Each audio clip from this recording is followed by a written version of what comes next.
ओं निरंजनं नित्यमनन्तरूपं भक्तानुकम्पधृतविग्रहं वै ईशावतारं परमेशमिद्यं तं रामकृष्णं शिरसा नमामि। हे कृष्ण करुणा सिंधु दीनबंधु जगतपथे गोपेश गोपिका कांत राधा कांत नमस्तुते। আমার গুরুদেব ভগবান শ্রীরামকৃষ্ণদেব বলেন, মায়েরা সব জগদম্বার প্রতিমূর্তি, ইহাদের প্রকৃত শিক্ষার অভাব। দেখো না, আমি তোর ভিতর দিয়া মায়েদের শিক্ষার বিস্তার করিতে চাই। যিনি এই নিজস্ব স্বীকৃতি দিয়েছিলেন তিনি মহাসাধিকা জ্যোতির্মণ্ডলবাসিনী শ্রী শ্রী শারদেশ্বরী আশ্রমের গৌরীমা, যিনি ভগবান শ্রীরামকৃষ্ণ পরমহংসদেবের প্রথম সন্ন্যাসিনী শিষ্যা। আজকে তার পুণ্য আবির্ভাব তিথি। কলকাতা, গিরিডি, নবদ্বীপ সহ শ্রী শ্রী শারদেশ্বরী আশ্রম আজ যেন নব উদ্যমে নব সাজে সজ্জিত। তাই ঠাকুর, মা, স্বামীজি, রাধা দামোদর লালজি এবং শ্রী শ্রী গৌরীমায়ের চরণে ভুলুণ্ঠিত প্রণাম নিবেদন করি। আপনারা প্রত্যেকেই জানেন যে এই বছরটি শ্রী শ্রী শারদেশ্বরী আশ্রমের চতুর্থা অধ্যক্ষা মাতা বন্দনাপুরী দেবীর শতবর্ষ উৎসব আয়োজিত হচ্ছে। আগামী 14, 15, 16 3 দিন ব্যাপী গিরিডি শ্রী শ্রী শারদেশ্বরী আশ্রমে তার উৎসব, অর্থাৎ মায়ের নামে, মাতা বন্দনাপুরী দেবীর নামে উৎসব। সেই উৎসবে আপনারা আসবেন, সহযোগিতা করবেন এবং গিরিডি আশ্রমের মাধুরী মা, বাসন্তী মা, শ্যামলী মা তৎসহ অন্যান্য মায়েরা যারা রয়েছেন তাদের প্রত্যেককে আমার অন্তরের অন্তঃস্থল থেকে প্রণাম নিবেদন করছি। আপনারা গিরিডি আশ্রমের এই মহতী যজ্ঞে আমার মারফত বা সরাসরি মায়েদের আশ্রমেও যোগাযোগ করতে পারেন যারা সেবা পূজা পাঠাতে চান। আজ কলকাতায় শ্রী শ্রী শারদেশ্বরী আশ্রমে সাধু সম্মেলন। কর্মের জন্য ডাক থাকলেও, আহ্বান থাকলেও যেতে পারলাম না, কিন্তু মনটি পড়ে রয়েছে রাজরাজেশ্বর শালগ্রাম বিগ্রহ সেই দামোদর লালজির শ্রীচরণে। গৌরীমা ভগবান শ্রীরামকৃষ্ণ পরমহংসদেবের কৃপাবাড়ি বর্ষণে উপলব্ধি করতে পেরেছিলেন যে এই মায়েদের যদি জাগরণ না করা যায় তাহলে দেশটি কখনোই এগোতে পারবে না। ঠাকুরের আদেশে তার একমাত্র সন্ন্যাসিনী শিষ্যা গৌরীমা প্রতিষ্ঠা করেছিলেন শ্রী শ্রী শারদেশ্বরী আশ্রম। কেন না, গুরু পত্নীর নাম অনুসারে। এবং বালিকা বয়সেই তিনি ঠাকুরের কাছে দীক্ষা গ্রহণের পর বাবার বাড়িতে অবস্থানকালেই লাভ করেছিলেন পরম রূপগুণ যুক্ত সুলক্ষণ নারায়ণ শিলা। এই রাধা দামোদর লালজি নিত্য জাগরুক, তাকে যে অন্তর থেকে ব্যাকুল হয়ে যা প্রার্থনা করেন তিনি তা মঞ্জুর করেন। সেজন্য তিনি রাজরাজেশ্বর। এক ব্রজরমণী পুরীধামে যাওয়ার পথে গৌরীমায়ের পিতৃগৃহে অবস্থানকালে তাকে দান করেছিলেন এই অলৌকিক ঐশ্বর্য। এবং বালিকা বয়সে এই গৌরীমায়ের সেই মানসিক দৃঢ়তা ছিল, তাই তিনি বলেছিলেন, বিবাহ করিব তারে অমর যে জন। পিতা পার্বতী চরণ চট্টোপাধ্যায় এবং মাতা গিরিবালা দেবী আয়োজিত সমস্ত বিবাহ ব্যবস্থাকে তিনি প্রত্যাখ্যান করেছিলেন এবং রাধা দামোদর শিলাকে জীবনের শ্রেষ্ঠ আশ্রয় রূপে শৈশব থেকে শুধু গ্রহণই করলেন না, যৌবনকালে তাকে অবলম্বন করে শুধু গৃহত্যাগী করলেন না, অন্তিমে যেন সেই ব্রহ্মস্বরূপত্ব লাভ করে নিজেই তার সাথে কোথাও এক মিলে গেলেন। বারবার বলা হয়, ব্রহ্ম সাক্ষাৎকার দানে স্বনেন সহসাময়াতি। ব্রহ্ম সাক্ষাৎকারের পর দ্রষ্টা ব্রহ্মের সমপর্যায়ভুক্ত হয়ে যান। সত্যি তাই হয়েছিলেন। এবং এই গৌরীমা তিনি চাইতেন যে এই আশ্রমে থাকবে জাগতিক ঐশ্বর্য নয়, আধ্যাত্মিক ঐশ্বর্য। আজও শ্রী শ্রী শারদেশ্বরী আশ্রমে যদি কেউ যান, তারা প্রসাদ না নিয়ে কখনো ফেরেন না। এবং মায়েদের যে ভালোবাসা, সন্ন্যাসিনী মায়েদের যে ভালোবাসা, সেটা যারা কাছ থেকে গেছেন, পেয়েছেন, তারা আপ্লুত হয়ে গেছেন, বারবার ফিরে গেছেন। তদানীন্তন হাইকোর্টের অ্যাডভোকেট ডক্টর সতীশ রঞ্জন দাস বলেছিলেন, সর্বত্যাগী সন্ন্যাসিনী মাতাজি যে উদ্দেশ্যে তিনি কাজ করেছেন, তার জন্য আমি ব্রাহ্ম হয়েও বাড়ি বাড়ি ভিক্ষা করব, তাতে আর আশ্চর্য কী। কবি সুবোধ রায় বলেছিলেন, মায়ের বাইরে রুদ্রাণী মূর্তি, কঠোর শাসন, কিন্তু অন্তরে মাতৃমূর্তি, স্নেহের নির্ঝর। এবং এই গৌরীমা হলেন তেজস্বিতা, পবিত্রতা এবং সৌন্দর্যের প্রতিমূর্তি সর্বদা। এবং বারবার তিনি এই ভিক্ষার উপরেই আশ্রমকে যেন দাঁড় করানোর চেষ্টা করেছিলেন। কখনো সেইভাবে সরকারি কোনো অনুদানও গ্রহণ করেননি এবং গুরু কৃপাও তার ওপর অহর অহর বর্ষিত হয়েছে। আজকের এই পুণ্যদিনে গৌরী মায়ের সাথে সাথে গীতাপুরী দেবী, অসীমাপুরী দেবী এবং বন্দনাপুরী মায়ের কথা বারবার উল্লেখযোগ্যভাবে স্মরণ করতে হয়, কারণ এরা তিনজনেই যেন অমৃত বন্ধনে চির আবদ্ধ হয়েছিলেন। এবং গৌরীমা তাঁর শ্রী শ্রী রাধা দামোদর লালের সেবার শেষে যেদিন সময় পেতেন, এই মায়েদের অর্থাৎ এই কন্যাদের, তখন তো এই অসীমাপুরী, গীতাপুরী, বন্দনাপুরী খুব ছোট, তাদের সঙ্গে বসে পড়তেন এবং লুডো খেলতেন। গৌরীমা বসে পড়লেও তাকে খেলায় নিতে অনুরোধ করতেন, কিন্তু তাকে খেলায় নেওয়ার ইচ্ছা কোনো মেয়েরই হতো না, কারণ তার ছিল শিশুর মতন আবদার। তিনি ঘুঁটিকে, লুডোর ঘুঁটিকে দান পড়া সত্ত্বেও কেউ কাটতে পারবে না, এরকম একটা ব্যাপার ছিল। এক চিকে তার ঘুঁটি রাখতে পারবে না, তার ঘুঁটির ওপর কারোর ঘুঁটি থাকবে না। সেই জন্য পরবর্তীকালে কমলামা উপস্থিত না থাকলে গৌরীমাকে এই খেলায় কেউ নিতে রাজি হতো না। উনি এসে সকলেই বসলেই ছুটে যেত কমলামাকে ডাকতেন, এবং কমলামা এলেই সব শান্তি, কারণ গৌরীমাকে তিনি জিতিয়ে দিতেন। গৌরীমাও শিশুর মতন সরল হাসিতে কমলামাকে আশীর্বাদ করে বলতেন, কমলি আমার পয় মন্ত্রমী, কমলি এলো তাই সবার আগে আমার জিত হলো। আবার কোনো দিন এলে একই ব্যবস্থা, জিতের পরেই শিশুর যেন অনাবিল হাসি, আনন্দ। এই আর সন্ধ্যায় ছিল ঠাকুরের নাম, তিনি সবসময় এই ঠাকুরের নাম। কন্যাদের নিয়ে গৌরীমা বসতেন, গল্প করতেন, এবং কখনো কখনো হিমালয় ভ্রমণ কাহিনীর কথা তিনি যখন উল্লেখ করতেন, তখন বলতেন যে কখনো কখনো তার ইচ্ছা হতো সাধুদের ভোজন করানোর। এই যে আজকে সাধু সম্মেলন হচ্ছে, সেই সাধুরা যারা সব পাহাড়ে জপ করেন, তপস্যা করেন, নির্জনে থাকেন, তাদের ইচ্ছা হতো, তাদেরকে, গৌরীমার ইচ্ছা হতো তাদেরকে ভোজন করানোর, কিন্তু কোথায় পাবেন? তাই গৌরীমাকে নামতে হতো নিচে, এবং সেখানকার দোকানদারদের কাছে ভিক্ষা প্রার্থনা করতেন। আটা, ঘি, চিনি, সুজি, কখনো বা দুধ পরিতৃপ্তি সহকারে সাধুরা খেতেন, এবং তারপর শ্রী দামোদর লালজির নামে জয়ধ্বনি দিতেন। কন্যারা গৌরীমাকে হয়তো জিজ্ঞেস করতেন, এ তো নিচে নেমে এলে ভোগ হতো, যখন ওপরে থাকতেন তখন কি ভোগ খেতেন দামোদর? তখন গৌরীমা বলতেন যে দেখ, আমি গাছতলায় দাঁড়িয়ে গাছের কাছে ভিক্ষা মাংতাম, ভবতী ভিক্ষাং দেহি, অমনি গাছ থেকে ফল পড়তো। আর হিমালয়ের ফল তো অনেক বড় বড়, তাই দামোদরের ওতেই চলতো।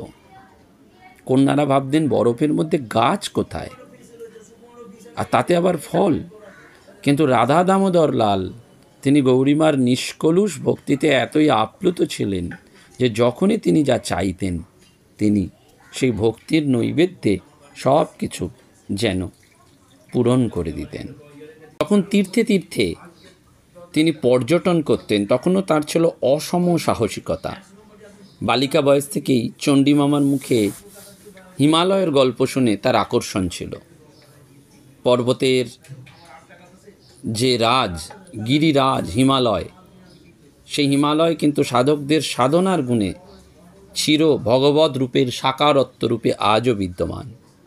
তাই হিমালয়ের আকর্ষণ ছিল তার প্রতিটি অনুকণার মধ্যে, এবং বোধশক্তির দ্বারা ভূমাকে প্রাপ্তি করার সাধনাতেই তিনি নিমগ্ন হয়েছিলেন। চিত্তের উদ্বোধনে চৈতন্যের বিশেষ বিকাশই হচ্ছে বোধি। তাই সন্ন্যাসিনী মায়েরা প্রথম দর্শনেই তাকে বলেছিলেন গৌরামায়ী। গৌরামায়ী তা কারা না? উত্তর পশ্চিম দেশীয় একদল সন্ন্যাসিনী। গৌরীমা নামের উৎস সন্ধান করলে জানা যায় যে ঠাকুর যখন তাকে সন্ন্যাস বস্ত্র দান করেছিলেন তখন নামকরণ করেছিলেন গৌরী আনন্দ। গৌরীমা বলেছিলেন, আমি গৌড়ের দাসের দাসী, আমার তাতেই আনন্দ। আপনাকে গৌর দাসী রূপে চিন্তা করতে করতে এক দৈব আনন্দ অনুভব করতেন। শ্রী রামকৃষ্ণ তাই তাকে বলেছিলেন গৌরী, আর মা তাকে বলতেন গৌর দাসী। সেই জন্য ঠাকুরের সেই সম্বোধন নিয়েই আজও ভক্তমহলে তিনি প্রচলিত হয়ে রয়েছেন গৌরী মা নামে। কখনো সন্ন্যাসীর বেশে, কখনো বাউলের বেশে, কখনো বা ভিখারিণী হয়ে তিনি ভ্রমণ করতেন। লোকচক্ষুর মধ্যে অবস্থান করেও তার চিন্তাধারা ছিল অত্যন্ত সজাগ। কেন না? প্রথম, তার নিজ অনুপম রূপলাবণ্যকে আচ্ছাদন করে রাখা, আর দ্বিতীয়, তাকে গঙ্গাসাগর থেকে অন্তর্ধানের পর তদানীন্তন আত্মীয় স্বজন 1,000 মুদ্রা ঘোষণা করেছিলেন যদি কেউ তাকে ফিরিয়ে দিতে পারেন। দীর্ঘদিন গৌরীমা নিজেকে লুকিয়ে রেখেছিলেন এবং ব্রহ্মচর্যের কঠোর নিয়ম পালন করে তিনি হয়ে উঠেছিলেন তেজস্বিনী, পবিত্রতা এবং সৌন্দর্যের মূর্ত প্রতীক। সেই জন্য স্বামীজিও এই গৌরীমায়ের কথা বারবার বিদেশে বলেছেন, গৌড়মা কোথায়, হাজার হাজার গৌরীমা দরকার। এবং গৌরীমা প্রথম 1895 সালে এই শ্রী শ্রী শারদেশ্বরী আশ্রম প্রতিষ্ঠা করেন। স্বামীজির ভাই মহেন্দ্রনাথ দত্ত তিনি লিখেছেন, গৌরীমার শক্তি এবং স্ফুলিঙ্গ মাত্র বিকাশ লাভ করিয়াছে, কিন্তু ভবিষ্যতে এই স্ফুলিঙ্গ থেকে এক দাবানল উত্থিত হবে। বাঙালি মেয়ের ভেতর এইরূপ অদ্ভুত শক্তি বিরাজিত, গৌরীমা তাহা দেখাইয়াছেন, এবং তিনি নারী জাতির উন্নতির জন্য বহু চিন্তা করিয়াছিলেন, বহু পরিমাণে চোখের জল ফেলিয়াছেন, বহুভাবে ভগবানকে ডাকিয়াছিলেন। এবং তার ছিল অসাধারণ জ্ঞান পিপাসা, যেন সেই আগেকার দিনে গার্গী, মৈত্রী, অপালার মতো। ঠাকুর তাকে বারবার বলেছিলেন, মায়েদের বড় কষ্ট গৌরদাসী, অজ্ঞানের অন্ধকারে ডুবে আছে তারা, তুই সবার মা, মা না হলে কি মেয়েদের কষ্ট আর কেউ বুঝতে পারবে? তুই সবার মা গৌরদাসী, মায়েদের সেবায় নিজেকে ডুবিয়ে দে। ঠাকুরের এই গুরু বাক্য যেন গৌরী মায়ের চোখে এক নবদিগন্তের উন্মোচন করেছিল। তাই তিনি এই টাউনে বসে কাজ করেছিলেন, ইষ্টমন্ত্রের মতন সমগ্র অন্তরের পাত্রকে পূর্ণ করেছিলেন ঠাকুরের এই বাণীর সাফল্যকে সীমায় নিয়ে যাওয়ার জন্য। নারী জ্যান্ত জগদম্বা, নারী মহামায়ার অংশ, নারীর ভেতরে সমগ্র জগতের বীজ শক্তি লুকিয়ে রয়েছে, সেইটি গৌরীমা উপলব্ধি করেছিলেন, আবিষ্কার করেছিলেন। ঠাকুরের আদর্শ ছিল যে গৌরদাসী, দেশের একটা মেয়েকেও যদি বোঝাতে পারিস যে এই মায়া মোহ ভরা সংসারের ওপর আরও একটি জগৎ আছে, আর সেই জগতের আনন্দের খবর যদি তাকে দিয়ে তার জীবনকে অমৃতময় করে দিতে পারিস, তবে তোর ওইখানেই মোক্ষ লাভ। এই মূল্যবান জীবনের প্রকৃত মূল্য যদি বুঝতে পারে সংসারের লোক, তবে আর কিছু চাইবার থাকবে না, তাদের দুঃখ থাকবে না। তাই গৌরীমা সমগ্র ভারতবর্ষ ঘুরেছেন, নারীর অন্তরের ক্রন্দন কেবল শোনেননি, প্রাণ দিয়ে সেটা স্পর্শ করেছেন এবং সেটি সমাধানের জন্য একেবারে চেষ্টাও করেছেন। প্রাণ দিয়ে এই যে গৌরী মায়ের আশ্রমের প্রতিষ্ঠার মধ্যে দিয়ে এবং নানাবিধ প্রকল্পের মধ্যে দিয়ে খুব সাম্প্রতিককালে এই শ্রী শ্রী শারদেশ্বরী আশ্রমের গিরিডি শাখায় একটি বাচ্চাদের জন্য স্কুল উন্মোচিত হয়েছে এবং সেই স্কুলে ছোট ছোট মেয়েরা এসে শিক্ষা লাভ করছে। কলকাতাতেও একেবারে গত সপ্তাহেই ছোট ছোট শিশুদের জন্য বিভিন্ন পাঠ্যসূচির পড়ার সাথে সাথে ভ্যালু এডুকেশনের ক্লাস শুরু হয়ে গেছে। অর্থাৎ ওই মেয়েদের মধ্যে থেকে জাগরণ। এবং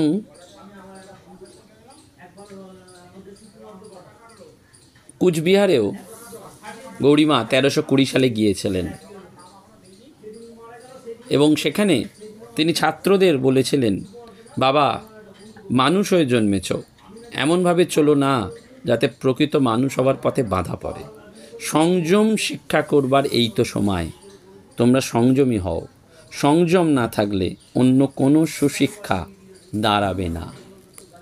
এবং অপরাহ্নে বিকালবেলায় যখন ভক্তরা এসছে তখন তাদের সাথে তিনি কীর্তনে, পাঠে, কখনো বা বক্তৃতায় সারাদিন কাটিয়েছেন, ক্লান্তি অবসাদ ছিল না। এবং বলেছিলেন ভগবত প্রসঙ্গ করতে করতে ভক্তদের যে এক হাতে কাজ করো আর এক হাতে তাকে ধরে থাকো। ঠাকুরের এই বাণীর প্রত্যক্ষ উপলব্ধি করে তিনি বারবার বলেছিলেন যে এর দ্বিতীয় কোনো পথ আর নেই। মেয়েরা শক্তির অংশ, তাদেরকে বিদ্যাশক্তি করে না তুললে তারাই অবিদ্যাশক্তি হয়ে উঠবে, তাতে দেশের কল্যাণ কখনো হবে না। একবার এক সাবজজ সাহেব গৌরীমাকে জিজ্ঞাসা করেছিলেন, ভগবানকে কি সত্যিই দর্শন করা যায়? গৌরীমা উত্তর দিয়েছিলেন, হ্যাঁ বাবা, যায়, তবে তাকে পেতে হলে দরকার হয় তেমন তেমন সাধন ভজন।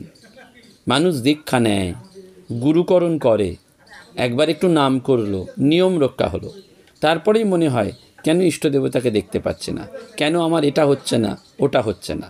কিন্তু নামকে ভালোবেসে, নামীকে নিজের আন্তর গুহায় একান্তভাবে কতজন কতক্ষণ ডাকে, তার চিন্তা কতক্ষণ করে, নিয়ম রক্ষার জপ করেই তার অফিস সংসার চিন্তা বিষয়ে ডুবে থাকা, তখন ইষ্টদেবতার চিন্তা কোথায়? বিষয়ের চিন্তাই ভরিয়ে রাখে মনকে। ঠিক এইভাবে তাকে দর্শন পাওয়া যায় না। সাবজজ জিজ্ঞেস করেছিলেন, আপনি কখনো ভগবানকে প্রত্যক্ষ করেছেন? গৌরীমা উত্তর দিয়েছিলেন, কঠিন প্রশ্ন করেছ বাবা, কি বলবো বলো? হ্যাঁ বলা উচিত নয়, না বলাও যায় না, এসব অতি গুহ্য কথা, এসব খোলাখুলিভাবে বলা উচিত নয়। তবে এ কথা অতি সঠিক যে ভগবানকে মন ঢেলে ভালোবাসতে পারলে তাকে আকার ইঙ্গিতে দর্শন করা যায়। নিজের জীবনের ঘটনার মধ্যেই তা পরিস্ফুট হয়ে ওঠে। ভক্ত যদি মন প্রাণ সমর্পণ করে তার দিকে এগিয়ে যান তো তিনিও 10 পা এগিয়ে এসে ভক্তের রক্ষার সব দায়িত্ব নেন। মনেই তার আবাস বাবা, নিরন্তর স্মরণে তিনি অবশ্যই জাগ্রত হন। অর্থাৎ আসলটি হচ্ছে ওই নিরন্তর স্মরণ মনন। সেজন্য আমাদের বারবার মনে রাখতে হবে যে আমরা এই বিশেষ বিশেষ পুণ্য দিনে যেন ভগবানকে স্মরণ করি, ভগবানের ঐশ্বর্যে যেন ঐশ্বর্যবান হয়ে উঠি এবং সেই ঐশ্বর্য সাধনা, ভজন, প্রেমের, শুভ চিন্তা, শুভ কর্মের। আজকের এই পুণ্য দিনে তাই গৌরী মায়ের কথা একটু স্মরণ করার সুযোগ পেলাম। আপনাদের সাথে আমিও তাঁর চরণে মুহুর মুহুর প্রণাম জানাই এবং শ্রী শ্রী শারদেশ্বরী আশ্রমের যেই গিরিডি শাখার আসন্ন উৎসব, সেই উৎসবে আপনারা এগিয়ে আসবেন, এই নিবেদন রইল। নমস্কার, ধন্যবাদ। প্রাণারাম প্রাণারাম প্রাণারাম প্রাণারাম প্রাণারাম প্রাণারাম কি যেন লুকানো নামে তাই মিষ্ট এত তব নাম প্রাণারাম প্রাণারাম প্রাণারাম। প্রাণারা